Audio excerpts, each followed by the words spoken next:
Lamentablemente no, todavía la otra máquina no la tengo disponible, así que voy a tener que mostrarles. Es el mismo material, solamente que está en formato de PDF. Y bueno, había hecho algunas correcciones, algunas palabritas que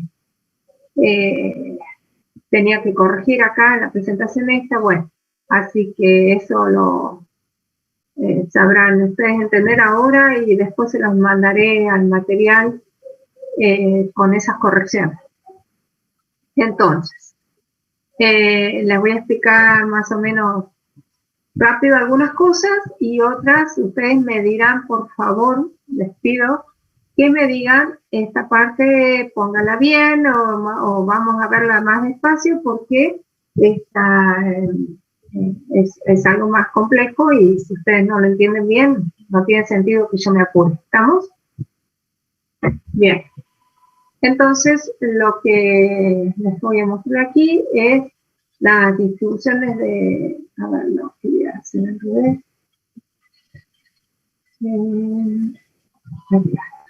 Bueno, es lo más grande que se puede ver, lo vamos a ver desde aquí. Las distribuciones de muestreo. ¿Qué son las distribuciones de muestreo? Vamos a ver brevemente lo que vimos en la clase anterior para ver si uno...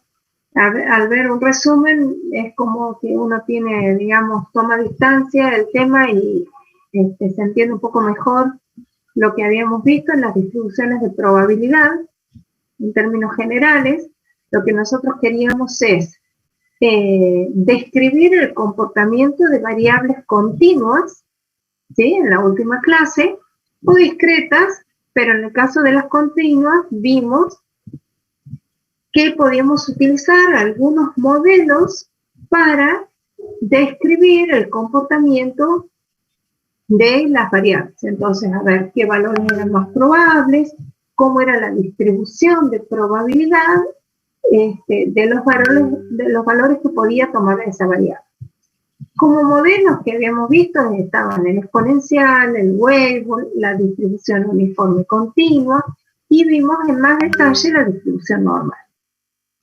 Entonces, cualquiera sea la distribución de probabilidad que tenga o la densidad de probabilidad de la variable aleatoria, el cálculo de las probabilidades se hacía con, una vez que seleccionábamos la función de probabilidad adecuada, entonces, ¿qué es lo que hacíamos? Nosotros calculábamos la probabilidad de que la variable se encuentre en un determinado intervalo de valores haciendo la integral de la función de densidad, ¿sí?, entre esos límites. En este caso, les pongo aquí un dibujo. Profe, disculpe, creo que no está compartiendo. O no sé si soy yo la que no puedo ver. No, sí se ve. Aquí me dice que se ve. Bueno, ya me voy a fijar, perdón. Bueno, entonces, lo que nosotros habíamos dicho es que podíamos calcular la probabilidad, en el caso de las variables continuas, de que el valor de la variable esté en un determinado intervalo de valores a través de la integración de la función de densidad. Entonces, si nosotros integramos la función de densidad entre los valores A y B, por ejemplo, en este gráfico, entre 1 y 4, el área comprendido bajo la curva y el eje de las abscisas y las ordenadas que nos interesan, A y B, 1 y 4 en este ejemplo, ese área, decía, corresponde al valor de probabilidad que estábamos buscando. Entonces, como esto es un método general, lo que nosotros teníamos que hacer es reemplazar la función, ¿sí? Aquí, en la integral, ponemos la función de densidad que corresponda al modelo que nosotros estamos estudiando. Si es normal, ponemos la función de densidad normal. Si es la Weibull, ponemos la Weibull y así vamos poniendo la función de densidad que nosotros necesitemos. Siempre que calculemos probabilidad en un intervalo de valores de una variable continua, hacemos así. ¿Está? Ahora, eso es en teoría, porque en la práctica ustedes tienen ya en tablas, y esto lo van a tener que manejar, aprender a manejar las tablas en los que salen los valores de el área bajo la curva. Para el caso de la normal, eso ya lo tenemos tabulado. Esas tablas son las que ustedes tienen que manejar. ¿Por qué les digo? Porque en el parcial van a necesitar hacer el cálculo de probabilidades y los resultados de esta integral van a ser los resultados que van a encontrar en las tablas. ¿Cómo usar las tablas? Eso está explicado en todos los libros, ¿sí? Y entonces ustedes van a tener que ver eso, o en la clase de práctica, la ingeniera Dana les ha puesto, creo también como un videito para ver cómo van a usar las tablas. También para las probabilidades discretas están tabuladas, de manera que los cálculos se facilitan mucho porque ustedes van directamente a buscar el resultado en la tabla. No tienen que hacer el cálculo de la integral. Bien, entonces, habíamos dicho que si la función de densidad era la normal, se dice que la variable x sigue una distribución normal con parámetros mu y varianza igual a sigma cuadrada. Entonces, mediante un cambio de variable, nosotros podemos, digamos, transformar la variable x en una variable z. ¿Cómo lo hacemos? A la variable x le restamos la media y la dividimos entre la desviación estándar, y ese nuevo valor que obtenemos se llama z, lo llamamos nosotros z, y corresponde, cada valor de la variable x tiene un correspondiente valor de z. ¿Cuál es la ventaja de esto? Los valores de z son también valores de una variable, porque está relacionado con los valores de x. Entonces, cuando cambia x, también cambia z. Por lo tanto, z es una variable. ¿Estamos? Ahora, ¿cuál es la distribución de probabilidad de z? Entonces, si x es una variable normal, entonces z también va a ser una variable que sigue una distribución normal con media, una media que va a ser igual a 0 y una varianza que va a ser igual a 1. Entonces, fíjense que acá hay una particularidad. Cualquier variable con una distribución normal la puedo transformar en una variable z que tiene media 0 y varianza 1. Aunque mu y sigma cuadrado sean distintos valores, digamos, mu sea 100 y la varianza sea 2, yo la transformo a los valores de x en valores de z que tienen media 0 y varianza 1. Si la media de x es otro valor distinto de 100 y la varianza es otro valor distinto de 2, lo que sea, siempre puedo transformar la x en una z que tiene media 0 y varianza 1. Esa es la ventaja. ¿Por qué? Porque los valores de probabilidad de z son los que están tabulados. Entonces, haciendo el cambio de variable, yo puedo calcular los valores de probabilidad de cualquier... ¿Por qué se estandariza? ¿Por qué pasa? Por eso, justamente. Porque, a ver, si yo quiero calcular cuál es la probabilidad de que x esté en un determinado intervalo, como aquí, ¿sí? Entonces tengo que integrar la función de densidad, la normal, con la media de x y la varianza de x. Pero cuando yo estandarizo, entonces hay una correspondencia entre los valores de x y los valores de z. A cada x le corresponde un valor de z. Entonces yo podría calcular cuál es el valor de este 1, estandarizarlo, y cuál es el valor correspondiente de z para este valor de x igual a 4. ¿Me entiendes, Mirce? Sí. Entonces, lo que yo voy a calcular es la integral, pero ya no de f de x, sino de f de z. ¿Y cuál es f de z? Es la normal con media 0 y varianza 1. Entonces, ¿cuál es la ventaja? Los valores de la integral bajo la curva normal estándar son los que yo tengo tabulados. Si no, tendría que calcular la integral porque cada distribución va a tener una media y una varianza diferente. Entonces no puedo tener infinitas tablas. ¿Me entiendes? En cambio, tengo una sola tabla para la distribución normal estándar y cualquier valor de x lo transformo en una variable estándar, normal estándar. Entonces, de esa manera, con una sola tabla de probabilidades, resuelvo problemas para cualquier valor de x. ¿Se entiende? Sí. Bueno. Y profe, esas tablas, ¿podemos usar cualquiera o ustedes nos dan? Están en los libros, pero les vamos a poner un PDF con todas las tablas, para que todos tengan la misma tabla y como, o sea, los valores no son los mismos, las tablas figuran en todos los libros, pero hay algunas tablas que indican la probabilidad,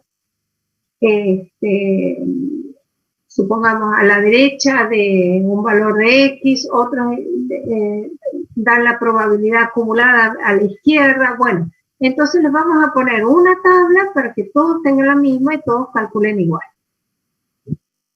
¿Está? Eso les vamos a subir ahora al aula para que ustedes lo descarguen. Entonces, queda esto. Toda variable aleatoria normal se puede expresar en términos de una normal estándar. Cualquier normal la transforma en una normal estándar.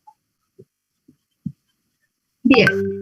¿Qué es lo que vamos a ver en estadística inferencial? La estadística inferencial estudia los métodos y los procedimientos para determinar propiedades de una población utilizando métodos inductivos, es decir, conociendo una información parcial, porque no puedo conocer a toda la población, entonces, a partir de lo que puedo conocer, que es una muestra, una parte de esa población, yo puedo hacer inferencia o hacer a través de métodos inductivos, conocer, ¿sí?, información acerca de esa población. Vamos a ver entonces cómo lo hacemos. A través de los modelos que permiten hacer predicciones que estarían asociadas a esos fenómenos que nosotros tenemos que estudiar, teniendo en cuenta que son fenómenos que son aleatorios y que por lo tanto siguen cierta distribución de probabilidad. Conociendo cuál es esa distribución de probabilidad, nosotros podemos hacer la inferencia que necesitamos. Entonces, vamos a ver que los métodos de la estadística inferencial son, en principio, la estimación de los parámetros, ¿sí?, y por otra parte, hacer un contraste de hipótesis, que esos son los temas. Este de contraste de hipótesis era el que les iba a dar hoy, pero si ustedes no conocen estimación, no vamos a poder. Entonces, por eso es que he vuelto sobre el tema de estimación y después veré cómo vamos a recuperar la clase que correspondía al día de hoy. Bien, la estimación de parámetros es un método por el cual nosotros podemos asignar un valor a un parámetro o a un conjunto de parámetros que caracterizan a la población. ¿Está?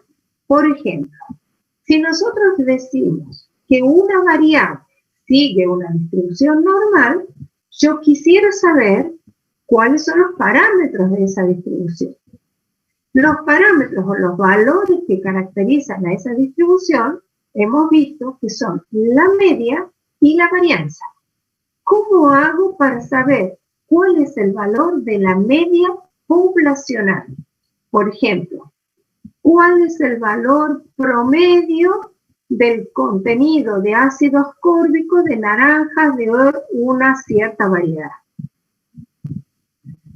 Ese valor es imposible de calcular el verdadero valor del promedio o de la media mu del parámetro poblacional, porque tendría que sacar todas las naranjas de esa variedad, por ejemplo las valencianitas,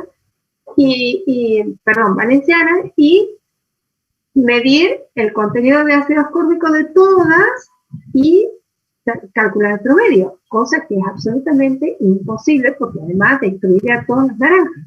Entonces, desde la práctica es algo absolutamente imposible. Entonces, ¿qué hago? Utilizo los métodos inferenciales para tratar de conocer aproximadamente y con un cierto margen de error que es conocido, cuál es el valor de ese parámetro. No voy a estar nunca absolutamente segura de cuál es el valor, pero voy a poder aproximar un valor y dar la medida del error que estoy cometiendo cuando estimo el valor del parámetro a través de una muestra determinada. ¿Estamos? Entonces, a eso nos vamos a concentrar ahora, en ese tema. Bueno, vamos a ver qué es una población. Esto ya lo vimos, así que lo voy a pasar más rápido. Es el conjunto de todos los objetos o los individuos de los que estamos interesados. Acuérdense que las poblaciones pueden ser finitas o infinitas. A su vez pueden tener existencia real o existencia ideal. Por ejemplo, si yo le digo la población es el conjunto de los valores de todos los valores de cantidad de ácido ascórbico del jugo de naranja, eso en realidad no existe en la práctica, sino es algo que yo me imagino, ¿no es cierto? No tengo un listado con todos los valores posibles del contenido de ácido ascórbico de cada una de las naranjas que hay, ¿tá? Entonces, eso es una población de existencia ideal. Yo tengo que tener en cuenta a qué población me refiero, porque hacia eso estoy tratando de hacer la inferencia. Otras poblaciones pueden ser de existencia real. Por ejemplo, si yo digo el conjunto de todos los alumnos de la universidad, entonces existen, están ahí, cada uno en su casa, pero existen todos los alumnos. Hay un listado de alumnos y por más que sean muchos o estén viviendo en distintos lugares, pero existen. O sea, eso es una población real. Bien, la muestra es un subconjunto de valores de esa población. A ver, un segundo.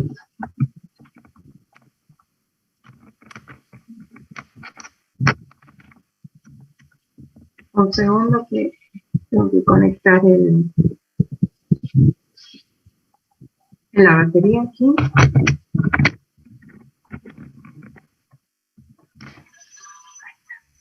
Bien.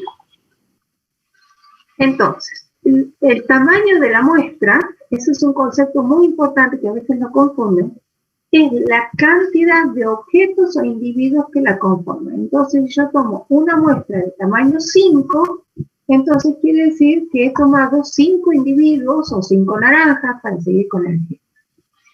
Bueno, ¿qué es una muestra aleatoria simple? Es una colección de n individuos u observaciones sobre los cuales se mide la característica de interés.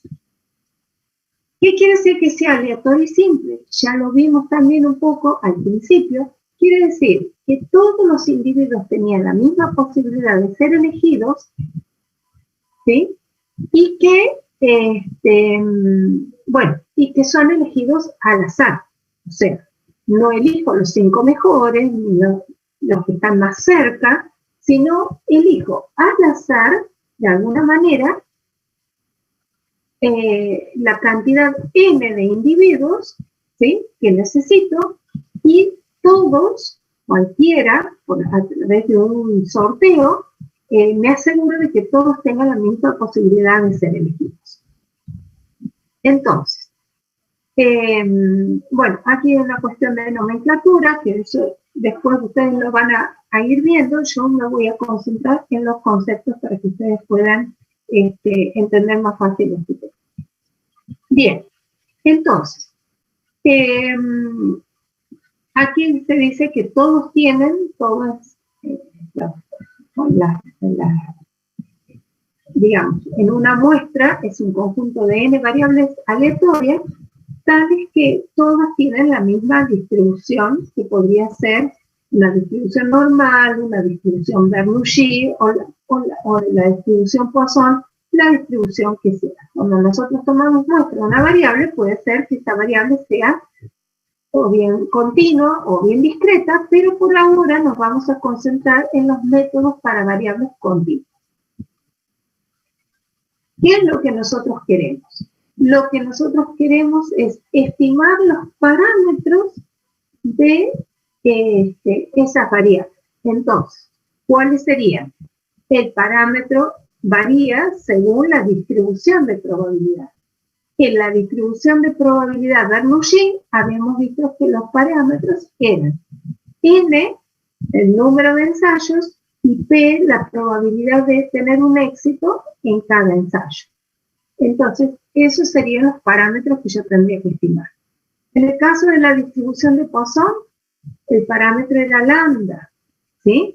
La tasa de éxitos en una cierta unidad o en un metro cuadrado, en un metro cúbico, en un litro, en la unidad que estemos estudiando. Ese sería el parámetro que nosotros queremos estimar. Si la distribución es normal, ¿cuáles serán los parámetros de la distribución normal? Pregunto. La media y la varianza. Muy bien, Agustín. La media y la varianza. Entonces, lo que yo quiero es estimar la media y la varianza. ¿Estamos? Lo que se estiman son los parámetros. ¿Sí? Bien. Entonces, ¿qué es un parámetro? Es un número fijo, no es aleatorio, es un número fijo, único y constante, que describe por eso algunas características de la población, y generalmente es desconocida. Entonces, nosotros vamos a estudiar la muestra para tratar de estimar el valor del parámetro. Ahora, ¿qué es un estadístico? Un estadístico es una función de la muestra aleatoria. Por ejemplo, la media muestral es un estadístico, porque es una función de los valores que tomé en la muestra. Entonces, si yo tomo, por ejemplo, la altura de los estudiantes de segundo año, esa es mi población, ¿sí? Y yo tomo una muestra de 10 estudiantes, tomo la altura de cada uno de los 10 estudiantes, estos valores, x1, x2, x3, ¿sí? En el estudiante x1, esta variable va a tomar un determinado valor, ¿sí? Va a ser, por ejemplo, 1,75 m. En el estudiante x2, esta variable, altura del segundo estudiante, va a ser 1,80 m. En este va a ser 1,65 m, y así. ¿Cuántos x voy a tener? Si la muestra de tamaño 10, 10 valores. Esos 10 valores son para esa muestra. Si tomo otra muestra, voy a tener otros 10 valores. ¿Está? Entonces, un estadístico es una función de los valores de la muestra. ¿Qué sería un estadístico? Un estadístico sería, por ejemplo, la media muestral. Si yo calculo el promedio de altura de esos 10 estudiantes, esa media muestral es un estadístico, porque es una función de los valores de la muestra. ¿Hasta ahí vamos? Sí, profe. Bueno, entonces, quiere decir que si yo tomo muchas muestras diferentes, tendré muchos valores del estadístico media muestral, ¿verdad? Por lo tanto, fíjense ustedes que la media muestral va a ser, además de ser un estadístico, a su vez es una variable aleatoria, porque depende de los valores que hayan sido considerados en esa muestra. Entonces, un estadístico a su vez es una variable aleatoria. Bien. Entonces, nosotros utilizamos a los estadísticos para estimar los parámetros de una población. ¿Cómo voy a estimar, en principio, qué es lo que yo me puedo imaginar que puedo hacer para estimar la media poblacional, la altura media poblacional? ¿Con qué la puedo estimar? Intuitivamente, ¿qué dicen ustedes?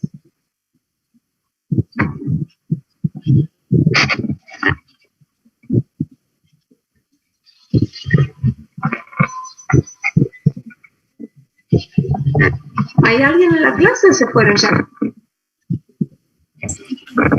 ¿Puedes repetir la pregunta, que profe? tenemos, estimar justamente un resultado que podría ser de todas las muestras que hemos recolectado. A ver, Aproximado. más sencillo que eso. Si yo quiero estimar el valor de una media poblacional, lo que primero me dice la intuición sería que utilice la media de una muestra. ¿Por qué? Porque nosotros sabemos que la media muestral, o sea, que una muestra tiene que ser representativa de la población. ¿Está? Entonces, si yo digo, si una muestra representa a la población, el valor de la media muestral, por ejemplo, de la altura media, ¿sí?, para esa muestra, tiene que ser seguramente un valor que se aproxima al valor del verdadero parámetro. En principio es así. Ahora vamos a ir agregándole algunas otras cositas, ¿sí?, para ver por qué y cómo se aproxima. Si bien o si mal o cuándo es mejor la aproximación. Pero en principio, nosotros podemos pensar que una media muestral podría ser utilizada para aproximar al valor verdadero del parámetro. Entonces, en general vamos a utilizar a los estadísticos para estimar los valores de los parámetros que son desconocidos.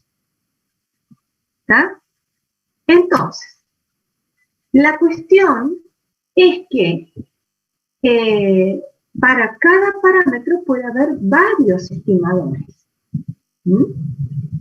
Entonces, la media poblacional la podría estimar a través de la media geométrica o de una media ponderada, ¿sí?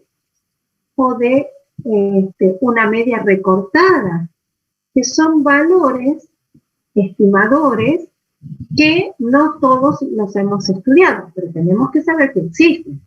¿Por qué elijo la media aritmética, que es la media que nosotros conocemos, el promedio común que nosotros conocemos, para estimar la media poblacional? Porque nosotros elegimos dentro de todos los posibles estimadores algunos que tienen ciertas características y que los hacen mejor en algún sentido para estimar el valor del parámetro. Entonces, un buen estimador tiene que cumplir estas características que están marcadas aquí. Ser insesgado, eficiente, convergente, robusto y consistente. ¿Qué quiere decir esto? Bueno, un poquito lo van a ver ustedes en los libros. No se pongan a leer mucho más de esto, pero una idea general. ¿Qué es lo que les quiero decir? Que los estimadores que nosotros elegimos, si alguien se pregunta, ¿por qué elijo la media muestral, la media aritmética? Bueno, porque tiene estas características que los hacen de todos los estimadores que pudiera haber el mejor, porque cumple con todo esto. Bien, entonces, para estimar la media poblacional que se designa con mu, utilizamos a la media muestral que le llamamos X media. Y fíjense que X media está escrito con mayúscula. ¿Por qué? Porque dijimos que es una variable, ¿sí? Y cuyo valor, el valor de X media, va a depender de la muestra que hayamos seleccionado. Es decir, cuáles 10 alumnos hayan sido seleccionados para calcular esa media muestral. Ahora, si yo quiero estimar otro parámetro, por ejemplo, la varianza de una población, ¿qué utilizo? Utilizo la que se llama cuasivarianza. Esto es una nomenclatura que está en algunos libros de origen español. Nosotros le llamamos varianza muestral y la designamos con S mayúscula al cuadrado. ¿Por qué S mayúscula? De nuevo por lo mismo, porque es una variable, porque depende de los valores de la muestra. ¿Por qué depende de los valores de la muestra? Aquí ven, estos XY son cada uno de los 10 valores de las alturas que he seleccionado, menos la media muestral, y al calcular así, voy a tener 10 desvíos, ¿sí? Que los sumo, los divido entre n-1, y tengo la varianza muestral. Pero si yo hubiera tomado, o si yo tomara otra muestra, bueno, tendré que calcular de nuevo los desvíos, porque voy a tener otros 10 valores. Sin embargo, fíjense que esos valores de la desviación o de la varianza muestral o de la media muestral, si bien van a diferir según la muestra que haya tomado, las diferencias no van a ser muy grandes. Y ya lo vamos a ir viendo un poquito más adelante. ¿Hasta acá se entiende? Sí, profe. Bueno, entonces vamos a ver y supongamos que tenemos una población que es esta, ¿sí? Y yo de esta población tomo todas las posibles muestras de tamaño n. Es una población muy grande y yo tomo, digamos, muestras de tamaño n igual a 4. Entonces, tomo una muestra de 4 elementos y calculo la media de la primera muestra. Tomo otra muestra y la otra media. Y así voy a calcular todas las medias muestrales que pueda según el tamaño de la población que tenga. ¿Sí? Este n puede ser muy grande, puede ser indefinido su tamaño. Y lo que sí es importante es que todas las muestras tienen la misma cantidad de elementos, o sea, el mismo tamaño de muestra. Siempre n es igual a 4. Entonces, esta otra población que se forma aquí, fíjense que es una población de medias muestrales, que es un poco lo que les venía anticipando antes. Fíjense que la X media grande es el nombre de la variable y X media sub 1 es el valor que toma la media muestral en la muestra 1, en la muestra 2 y en todas las otras. ¿Se entiende entonces? ¿Qué quiere decir aquí? Que estoy conformando a partir de una población de una determinada variable X, otra población cuyos elementos son las medias muestrales, ¿sí? De todas las medias de un cierto tamaño que yo pudiera tomar. Esta entonces, fíjense, como tiene una cantidad de valores de medias muestrales todas entre ellas son diferentes, quiere decir que la media muestral también es una variable. Y como es una variable, tiene una distribución de probabilidad. Hay algunos de estos valores que son más probables y otros valores que son menos probables. ¿Qué quiere decir entonces? Que hay una distribución de probabilidad. Y si yo conozco esa distribución de probabilidad, voy a poder hacer inferencias porque voy a poder aplicar ciertos métodos de inferencia. ¿Está? Ahora, la distribución de probabilidad de esta población de medias muestrales, ¿de quién depende? Depende de la distribución de probabilidad de la variable X que yo esté estudiando.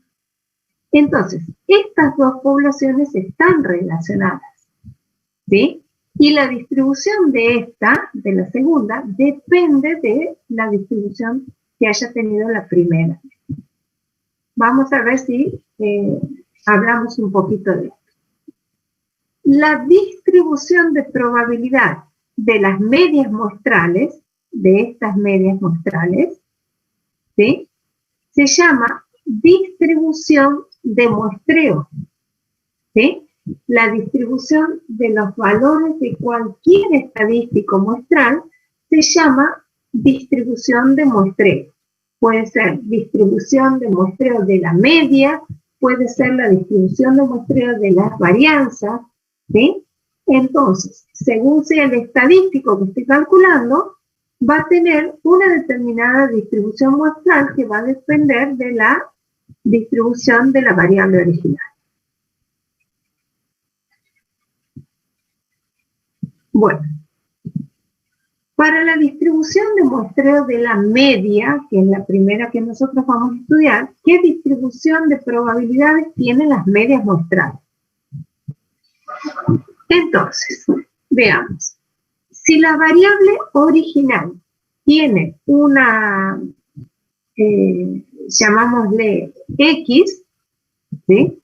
Cualquiera sea, esa variable original va a tener un valor esperado que se llama el valor esperado de X, que nosotros vimos que es la media poblacional, ¿sí?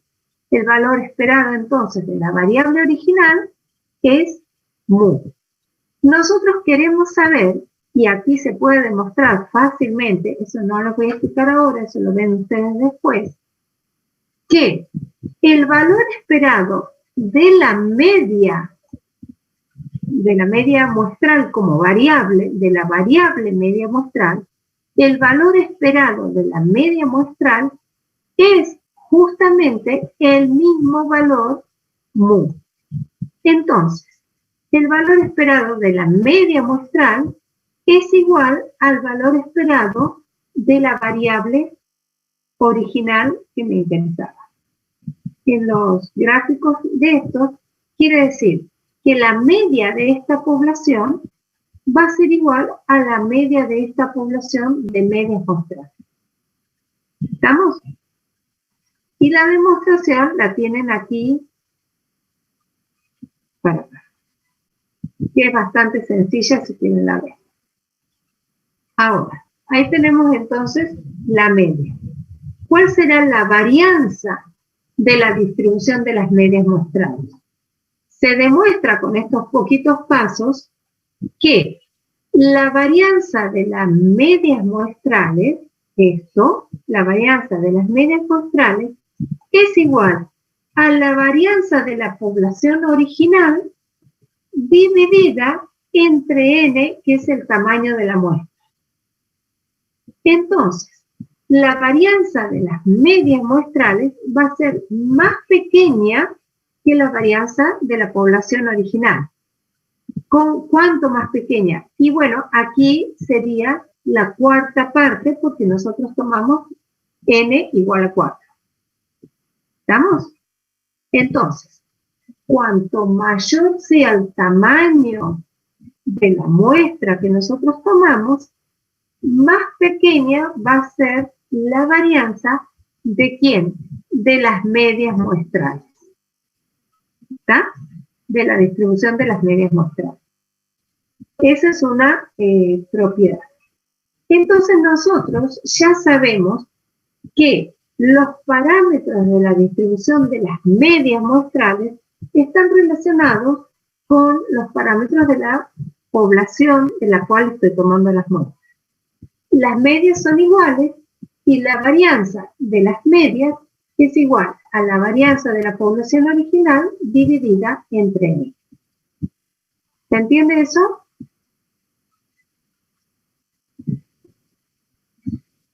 Sí, profe.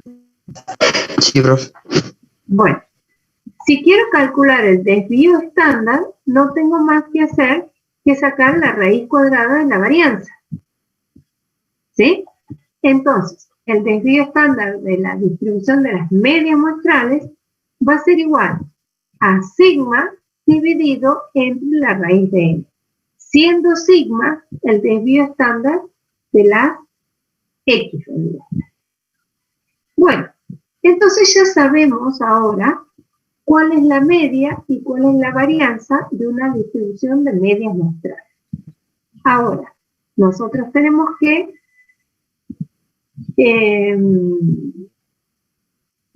si nosotros tenemos que hacer inferencia, tenemos que saber cuál es la distribución de probabilidad de las medias muestrales. Conozco la media y la varianza, pero no cuál es la distribución de probabilidad.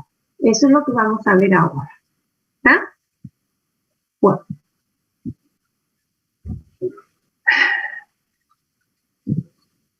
Eso depende de varias situaciones, entonces vamos a ir viendo por separado diferentes casos posibles.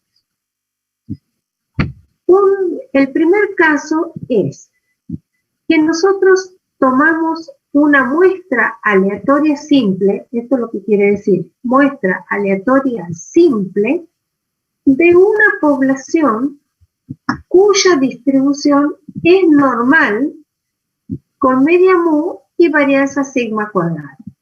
O sea, nosotros conocemos la distribución de probabilidad de la variable que estamos estudiando. De alguna manera, por ejemplo, sabemos que la altura sigue una distribución normal. ¿Está? Ahora, si tomamos muestras de una distribución normal, entonces, fíjense, la distribución de las medias muestrales, ¿sí?, de las muestras que tome de esta población, la distribución de las medias muestrales también va a ser normal. Eso es una propiedad, ¿sí?, que no la vamos a estudiar nosotros, pero se puede demostrar y se ha demostrado que si yo tomo muestra de una población normal, las medias muestrales también tienen una distribución normal. Con media, bueno, la misma media, y la varianza es la varianza de la población original dividido n, como vimos antes. ¿Está? Esta es una propiedad muy importante, que ahora parezca un poco rara, pero es una propiedad muy importante que la vamos a utilizar mucho. Bien. Entonces, cuando yo estandarizo los valores de la variable x media, fíjense cómo lo hago. Los valores de z van a ser igual a x media menos mu dividido el desvío estándar de la distribución de las medias muestrales, que aquí se llama error típico de la media. Eso es la raíz cuadrada de esta varianza. ¿Ven? La raíz cuadrada de sigma cuadrado sobre n es sigma sobre la raíz de n, que es el desvío estándar de la distribución de las medias muestrales. Entonces, el error típico de la media, es el denominador que utilizo cuando yo quiero estandarizar valores no de x, sino de x media. ¿Está? Porque estoy trabajando con la distribución de las medias muestrales. Entonces, al estandarizar estos valores de z siguen también una distribución normal 0,1. Entonces, para el cálculo de probabilidades vamos a poder usar la tabla de la distribución normal estándar, lo cual nos va a facilitar mucho estos cálculos. ¿Hasta ahí vamos? Sí, profe. Bueno, acá lo que les muestro es cómo se comporta la densidad, la función de densidad de dos variables. Una variable, la que está en azul, es la variable X, ¿sí? Y la otra es la distribución de las medias muestrales. Cuando tomo muestras de tamaño n igual a 3. ¿Qué quiere decir? Cada muestra tiene 3 observaciones, ¿sí? Y fíjense, la distribución de las medias muestrales, ¿cómo es? Es más alta y es más angosta, ¿sí? ¿Por qué? Porque la varianza de la distribución de las medias muestrales, fíjense, es 3,33, ¿sí? Que es justamente igual a 10, la varianza de la distribución de las X, dividido el tamaño de la muestra, o sea, 10 sobre 3. Entonces, la varianza de la distribución de las medias muestrales es menor que la varianza de la población original. Eso es lo que les estoy tratando de mostrar en este gráfico. Lo habíamos hablado, lo vimos en la fórmula, pero lo visualizamos en el gráfico. Bien. Entonces, en el primer caso aquí, yo les puse que se tomaba muestra de una población que sigue una distribución normal con una media y una varianza sigma cuadrada. Vamos a ver otro caso en el que nosotros tomamos una muestra aleatoria simple de una población cuya distribución no conozco. No sé cuál es la distribución. Muchas veces ocurre eso. Yo tomo una muestra de una distribución, pero no sé cuál es la distribución de probabilidad. En realidad yo no puedo asegurar que las alturas de cada uno de los estudiantes de la universidad vaya a seguir una distribución normal, ¿sí? A menos que tenga información anterior de otro estudio o pueda justificarlo de alguna manera, no voy a saber en realidad si eso es así. Entonces, cuando nosotros tomamos muestras de una población cuya distribución desconocemos totalmente, entonces, ¿cómo vamos a trabajar? Vamos a hacer lo siguiente. Fíjense. Si X media, ¿sí? La distribución de las medias muestrales, es normal, ¿sí? Es normal cuando, y tiene media mu y varianza sigma cuadrado sobre n, cuando n tiende a infinito. Esto es un enunciado simplificado de un teorema muy importante de la estadística que se llama teorema central del límite. ¿Está? Este teorema nos dice, si nosotros tomamos una muestra de una población cuya distribución no conozco, entonces nos basta con tomar muestras grandes, por eso dice el tamaño de la muestra tiende a infinito, para poder asegurar que la distribución de las medias muestrales sí va a ser normal. ¿Pero cuándo? Cuando el tamaño de las muestras sea grande. ¿Está?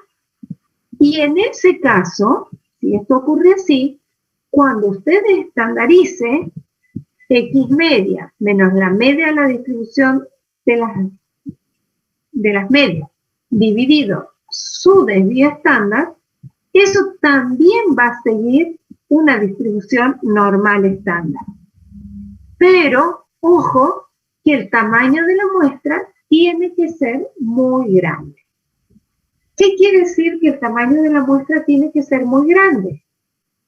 Bueno, n tiende a infinito, eso es válido en el campo de la teoría, ¿no es cierto? Pero nosotros estamos tratando de aplicar la estadística en la práctica.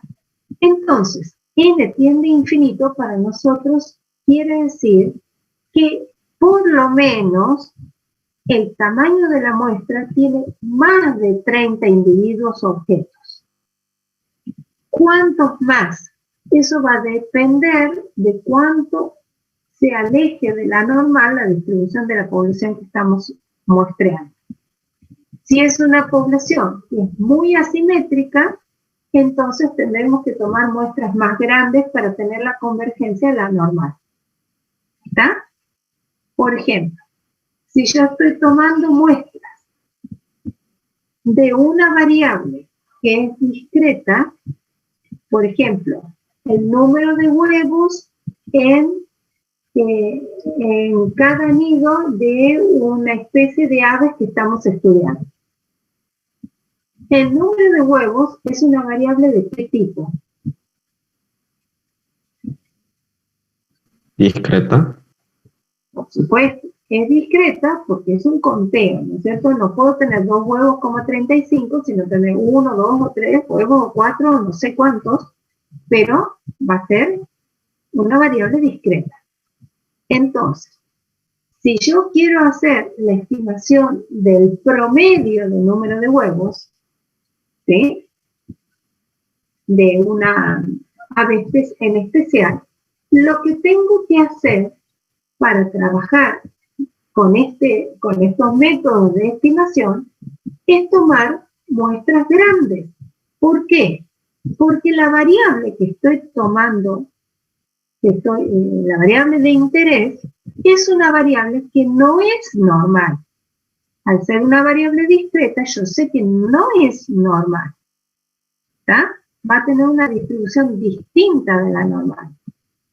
Pero si yo quiero hacer inferencia y quiero calcular, estimar el número promedio de huevos en los nidos de estas aves, estoy tratando de estimar la media poblacional, utilizando estos métodos de estimación, entonces para eso necesito tomar una muestra grande de manera que la media la distribución de la media del número de huevos siga una distribución normal.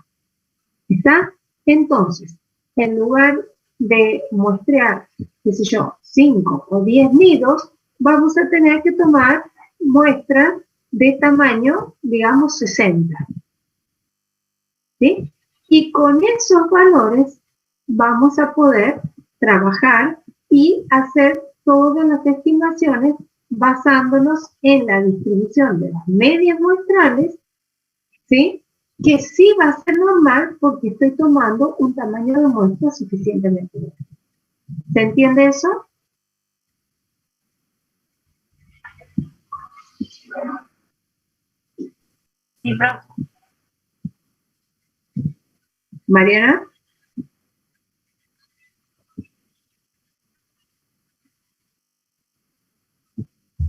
Bueno.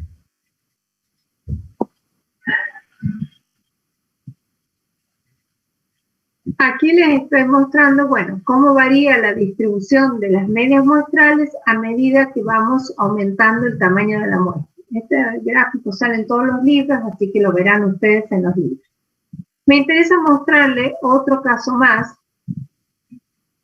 que es el caso en que nosotros tomamos una muestra aleatoria simple de una población, ¿sí?, que sigue una distribución normal con media mu, pero resulta que la varianza es desconocida. ¿Está? No conozco este parámetro de la varianza.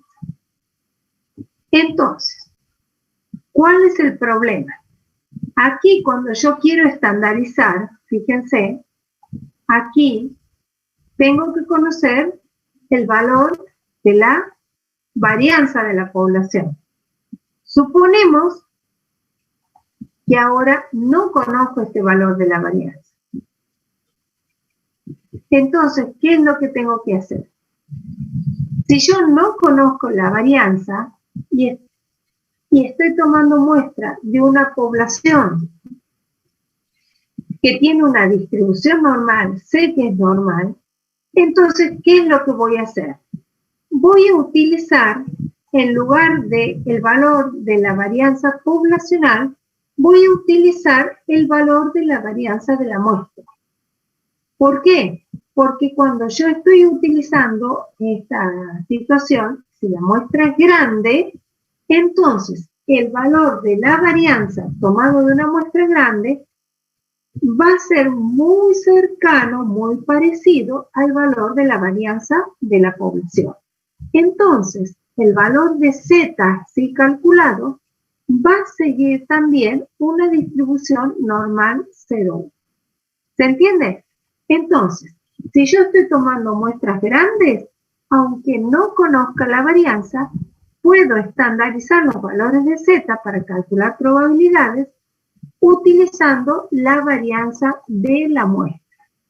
Y de esa manera podré calcular, por ejemplo, cuál es la probabilidad de que pueda obtener una media muestral de tal valor cuando extraigo una muestra.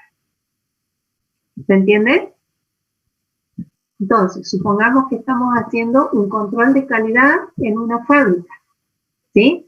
Y nos interesa saber cuál es la cantidad de azúcar en promedio que tiene una determinada bebida gaseosa.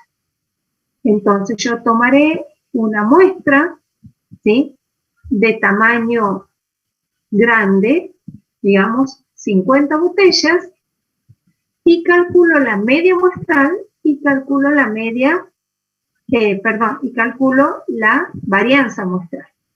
Cuando yo quiero estandarizar, ¿sí?, voy a hacer la media muestral menos la media de la población, si es que la conozco, que en este caso es una media conocida, dividido el desvío estándar de la muestra sobre la raíz del tamaño de la muestra. De esa manera yo podré calcular cuál es la probabilidad de que el contenido de azúcar en promedio sea mayor que cierta cantidad, digamos, establecida en el código alimentario. O cuál es la probabilidad de que sea menor que cierta cantidad, y entonces yo le puedo poner el rótulo de bajas calorías. ¿Está? Para ese tipo de cálculos es que yo necesito conocer cuál es la distribución de probabilidad, y me va a interesar saber que esa pueda ser la aproximación a la normal cuando estoy utilizando una muestra de tamaño grande. Ahora, en la gran mayoría de los casos, ¿sí?, nuestras muestras son pequeñas. No puedo tomar 60 o 80 botellas, destaparlas a todas para medir el contenido de azúcar o el contenido de sodio o lo que sea. Entonces voy a tener que trabajar con muestras pequeñas. ¿Qué pasa si yo trabajo con muestras pequeñas? El teorema central del límite me decía, trabaje con muestras grandes. Pero si yo no puedo hacerlo, entonces esto que tengo aquí no va a ser cierto. ¿Está? Esto que tengo aquí no va a ser cierto. ¿Qué vamos a hacer? Cuando nosotros no conocemos la varianza de la población y tengo que utilizar, para estandarizar, tengo que utilizar la varianza de la muestra, ¿sí?, la varianza muestral, ese valor que yo obtengo ya no va a ser igual a Z, sino que va a ser igual a un estadístico nuevo que se llama T, la T de student. ¿Sí? Student de, aquí ven, student, como estudiante. ¿Sí? Entonces, si nosotros tomamos muestras que vienen de una población que sí es normal, sé que la población tiene una distribución normal, pero no conozco su varianza, entonces, cuando yo quiera estandarizar, esos valores que voy a obtener no van a ser valores de una distribución normal estándar Z, sino van a ser valores de una variable nueva que se llama T y que va a seguir una distribución que se llama distribución de T de student y que tiene como parámetros n-1, o sea, el tamaño de la muestra menos 1, y a eso lo llamamos grados de libertad. ¿Se entiende algo, chicos, de esto? Sí, profe. Perfecto, entonces. La distribución de T tiene una forma parecida a la de la distribución normal. ¿Qué quiere decir esto? Que es simétrica con respecto a un eje que pasa por la media. ¿Sí? La media de la distribución es 0. ¿Sí? O sea, que los valores de T pueden ser negativos y positivos. ¿Sí? Así como también los valores de Z pueden ser negativos y positivos. ¿Sí? Los valores de T también. Y la distribución de T es así, parecida a la de Z, pero es un poquito más ancha que la distribución de Z. Entonces, cuanto mayor sea el tamaño de la muestra, la distribución de T se va a parecer más a la distribución normal estándar. La distribución esta de T depende del tamaño de la muestra, por eso sus parámetros son los grados de libertad. ¿Está? ¿Para qué me sirve la distribución de T? Si yo conozco que una variable sigue una distribución de T, ¿sí? O bien, cuando estandarizo los valores de las medias muestrales, ¿sí? Y los estandarizo a una T, porque estoy usando la varianza muestral y la muestra son de tamaño chico, entonces yo puedo calcular la probabilidad de obtener una media muestral de determinado valor o menos, o que esté en un intervalo de valores, utilizando esta función de densidad de T. ¿Cómo voy a hacer? Integrando la función entre los límites de los valores que me interesan.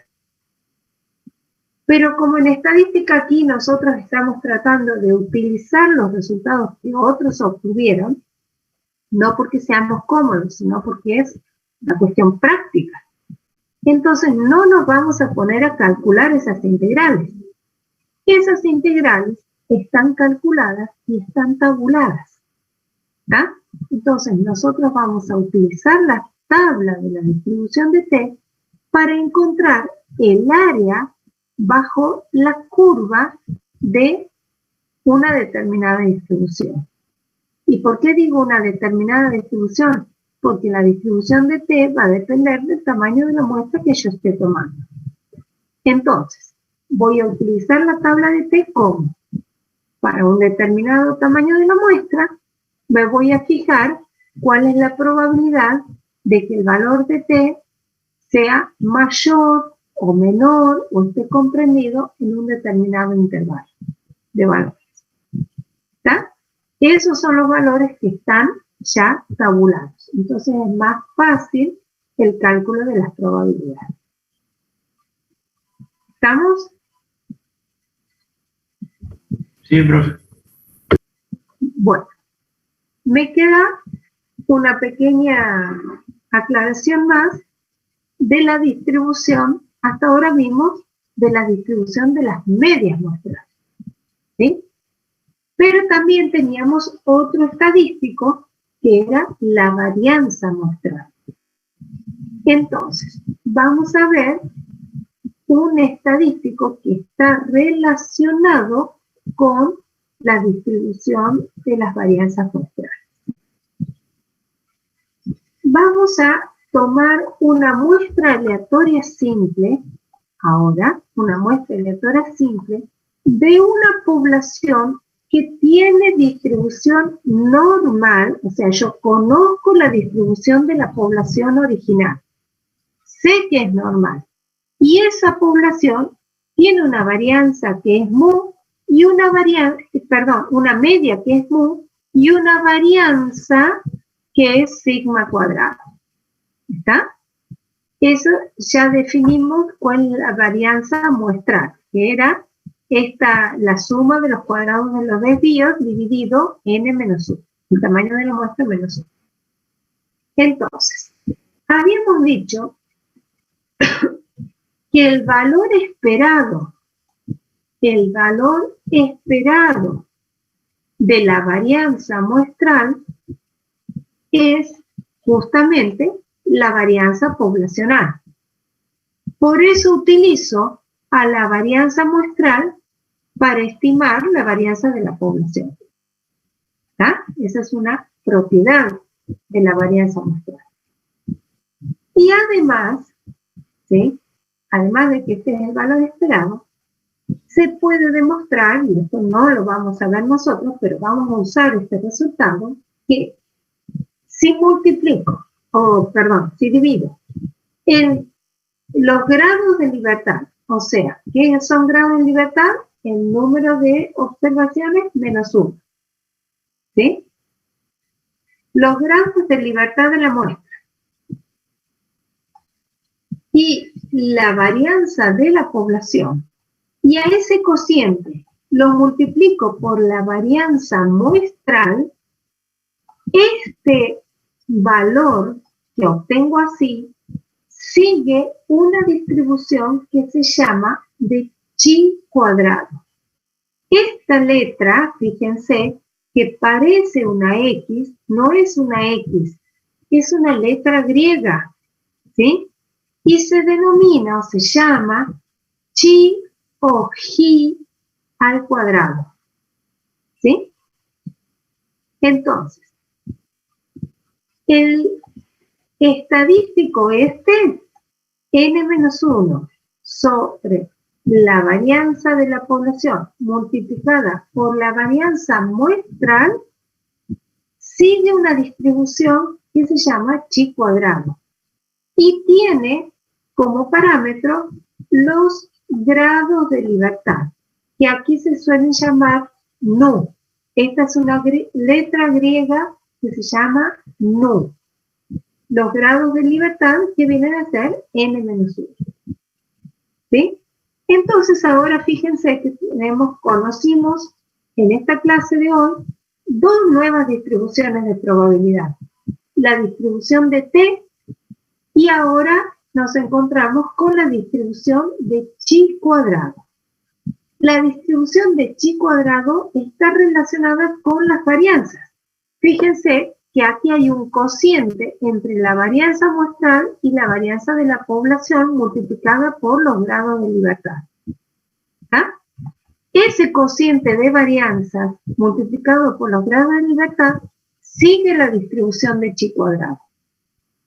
¿Cómo es la forma de esta distribución de chi cuadrado? Es una distribución asimétrica. Fíjense, que depende también, la forma de esa distribución va a depender de los grados de libertad, en definitiva del tamaño de la muestra. Cuanto más pequeño el tamaño de la muestra, más asimétrica es. Fíjense, la distribución aquí que está dibujada en azul es para 3 grados de libertad, o sea que la muestra tenía 4 elementos. En cambio, esta otra, la roja, es para una muestra de 6 elementos, porque los grados de libertad son 5. Entonces la muestra tenía 6 elementos. Es un poco menos asimétrica. Y así, a medida que vamos aumentando el tamaño de la muestra. Esta distribución de chi cuadrado, ¿para qué nos sirve? De nuevo nos va a servir para el cálculo de probabilidades asociadas a valores de las varianzas muestrales. Si yo quiero saber, por ejemplo, cuál es la probabilidad de que tome una muestra de tamaño 6, ¿sí? De 6 unidades, y la varianza, digamos, del contenido del azúcar sea menor que, pongamos, 0,5 miligramos, ¿sí?, por mililitro, ¿sí? Quiero saber si la varianza es menor que 0,5, sería miligramos por mililitro elevado al cuadrado, porque esas son las unidades de la varianza. Entonces, para hacer ese cálculo de probabilidad, yo lo que tengo que hacer es calcular el estadístico chi cuadrado. ¿Cómo voy a hacer? Voy a usar la varianza muestral sobre la varianza poblacional multiplicado por los grados de libertad, y ese valor de chi cuadrado calculado voy a calcular cuál es la probabilidad. O sea, lo voy a ubicar acá en la recta donde el eje de las abscisas tienen valores de chi cuadrado, y voy a calcular cuál es el área bajo la curva, digamos que es la roja, la curva roja, a la derecha de ese valor calculado. Y ese área es la probabilidad de que la varianza muestral sea mayor que un determinado valor. ¿Está? ¿Por qué puedo calcular las probabilidades usando el área bajo esta distribución? Porque la chi cuadrado es una función de densidad, y por lo tanto, al ser una función de densidad, quiere decir que el área bajo la curva, tanto bajo la curva azul como cualquiera de las otras, el área siempre va a ser igual a 1. Y si el área es igual a 1, entonces el área total bajo la curva es igual a 1, yo puedo calcular las probabilidades integrando la función en un determinado rango de valores. Igual que hice con la normal. ¿Está? La cuestión será entonces, de nuevo la repito, buscar la función adecuada y calcular el área bajo la curva bajo esa función. Si es la normal, si es la t o si es la chi cuadrado, yo tendré que ver cuál es la función adecuada para resolver cada uno de los problemas. Y aquí de nuevo, las áreas bajo la curva de la distribución de chi cuadrado también están tabuladas. Así que no van a tener que calcular integrales. Solamente van a tener que aprender a buscar el valor del resultado de esa integral en la tabla. ¿Está? Bueno, este era el tema entonces que ustedes más o menos tenían que ponerse a estudiar